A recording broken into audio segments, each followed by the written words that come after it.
866. I'll be here every week. You ask the questions, I give the answers. You make the arguments, I make the rebuttals. George Galloway, join me. You'll enjoy the debate, I promise. And I'm a man that keeps his promises. Here's an SMS coming up on the comment wall. This one is from Lagos in Nigeria. Good day, George. I'm not saying all Muslims are terrorists, but do you believe 100% terrorists around the world are Muslim? Other countries of the world are busy developing in technology. Yours only learning how to destroy. Tell them they're going backwards. Use your TV program judiciously. Tell Tehran to desist from encouraging Hamas against Israel. Tehran can't fool the world. See how Muslims are killing fellow Muslims in Iraq and Afghanistan, even in the mosque. What are you people fighting for? You can't fight for God, only God can fight for you. Islam is a religion of peace, but you people have turned it violent. God will forgive you all because you have turned your program to a pro-Hamas program. You are not helping matters. Let them know what they're doing is bad with Tehran. Well, it depends on your definition of terrorist. I'm not sure that the Tamil Tigers are Muslims. I'm not sure that the PKK in Turkey are Muslims. I'm not sure that George Bush and Tony Blair were Muslims when they unleashed the horrific shock and awe bombardment of Iraq in an act of international terror that has killed 1 million people, and so on and so on. It all depends on your definition, my dear friend in Nigeria, of terrorist. But you've got one or two problems in Nigeria yourselves. Perhaps you ought to take a look closer to home. Now, we've got a telephone call from one of our friends, Farah, in the United Arab Emirates. George, Assalamu alaikum. Farah here from UAE. How are Happy you? New Year, Farah. Go ahead. You are my hero. We love you. Only next to Muqtada Al-Zairi, because what he has done, he's earned more respect. But we love what you're doing. We appreciate it. God bless you. I just want to say to all the people listening all over the world that this is the time. Our leaders have failed us.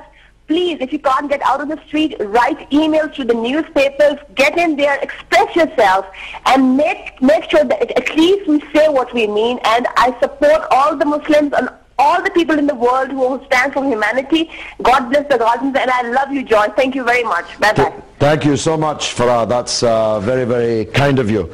And it's worth making the point that most of the people who've been on these demonstrations every day in London have not been Muslims. There have been many Muslims, but many non-Muslims too. And that's very, very important. And on Saturday in London, in the big demonstration to Trafalgar Square from the embankment, you'll find many, many Muslims, but many, many non-Muslims. This Palestine issue can transcend this division, and it's important that we do so. Well, we're talking about Gaza, we're talking about Palestine, talking about anything that you care to write in about. And we've got an email coming on the board now. Let's see where it's from and what it's about. It's from Hamid, and it says, Mr. Galloway, your opinion about Obama is wrong. This is his quote when he visited Sderot town in Israel and gave a green light to the Zionist crimes we witness today. I will work from the moment that I return to America to tell the story of Sderot and to make sure that the good people who live here are enjoying a future of peace and security and hope. If somebody was sending rockets into my house where my 2 daughters sleep at night, I'm going to do everything in my power to stop that, and I would expect Israelis to do the same thing. Of course, Hamid, when he made that comment, he was not the President-elect of the United States. Now he is the President-elect of the United States. He cannot make a comment, at least one that contradicts the President of the United States. That's constitutionally impossible. So please, we have lots of time to be let down by Barack Obama. We may very well be profoundly let down by him. But let's not talk ourselves into being let down by him before he even has had a chance to let us down. Now we've got Richard from Chester on the telephone who wants to talk about the United Nations. Go ahead, Richard. Hi, George. Thanks for having me on the line. Welcome. Mine's just sort of a question slash statement, really. The Western media, they don't portray the full story. And I mean, if you think about, is it 150 UN resolutions passed which have been vetoed by the United States on issues on Israel? And the Western media, they try and pursue it as a balanced conflict where you've got a nuclear superpower versus sort of homemade rockets, and they show it as a balanced debate, if at all. Why is that? Well, Richard, you make a very powerful point. This is a contest between Goliath and David. And Goliath is armed to the teeth by the United States and by the United Kingdom. And he's setting about David as Mike Tyson in a ring with a small toddler of 2 years old. This is a grotesque mismatch.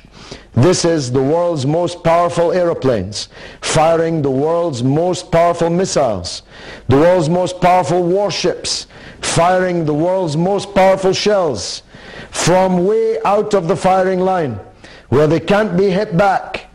This is cowardice. This is mass murder. And Israel has broken more United Nations Security Council resolutions than all of the countries of the world put together. Think. Here's Jamil from London.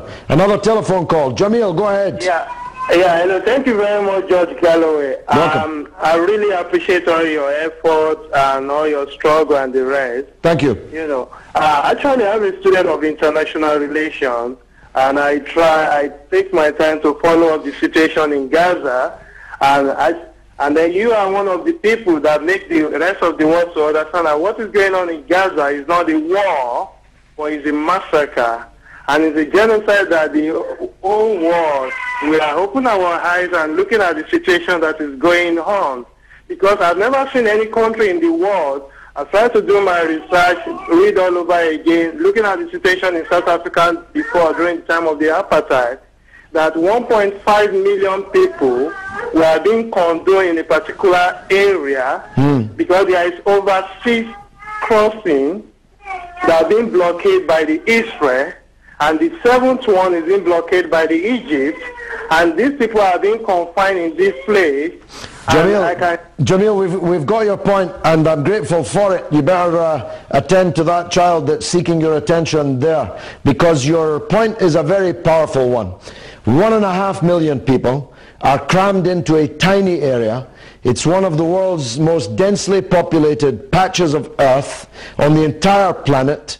It's surrounded on all sides by water, patrolled by the Israeli Navy, by the Egyptian regime on its southern border, and on all other sides by the Israeli occupation of Palestine.